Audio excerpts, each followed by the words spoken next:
يا أيها الذين آمنوا كونوا قوامين بالقسط شهداء لله ولو على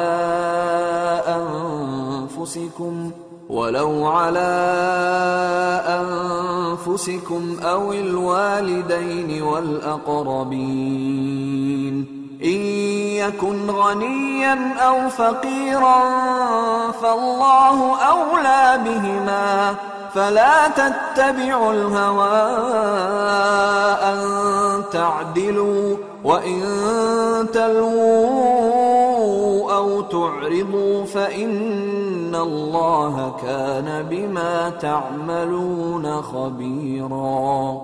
يا أيها الذين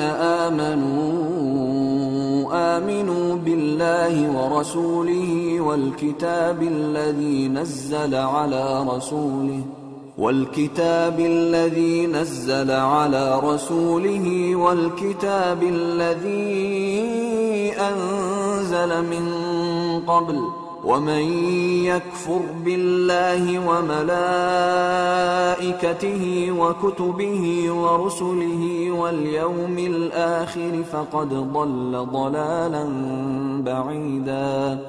إن الذين آمنوا ثم كفروا ثم آمنوا ثم كفروا ثم ازدادوا كفرا لم يكن الله ليغفر لهم ولا ليهديهم سبيلا.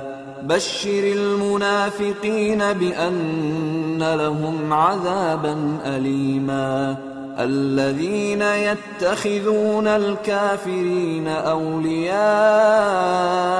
من دون المؤمنين أيبتغون عندهم العزة فإن العزة لله جميعا.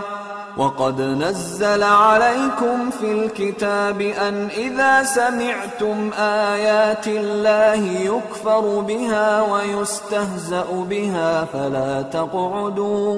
فلا تقعدوا معهم حتى يخوضوا في حديث غيره إنكم إذا مثلهم. إن الله جامع المنافقين والكافرين في جهنم جميعا. الذين يتربصون بكم فإن كان لكم فتح من الله قالوا ألم نكن معكم وإن كان للكافرين نصيب قالوا ألم نستحوذ عليكم ونمنعكم من المؤمنين فالله يحكم بينكم يوم القيامة ولن يجعل الله للكافرين على المؤمنين سبيلا. ऐ ईमान वालो, इंसाफ पर कायम रहो और अल्लाह के लिए सच्ची गवाही दो, खा ये तुम्हारे अपने खिलाफ या तुम्हारे माँ बाप और रिश्तेदारों के खिलाफ ही हो। अगर कोई अमीर है या फकीर तो अल्लाह इन दोनों का ज्यादा खैर खा है। बस तुम ख्वाहिश नफ्स के पीछे चलकर अदल को न छोड़ देना। अगर तुम लगी लिपटी बात कहोगे या सच्चाई से पहलू तेही करोगे तो जान रखो अल्लाह तुम्हारे सब कामों से वाकिफ है।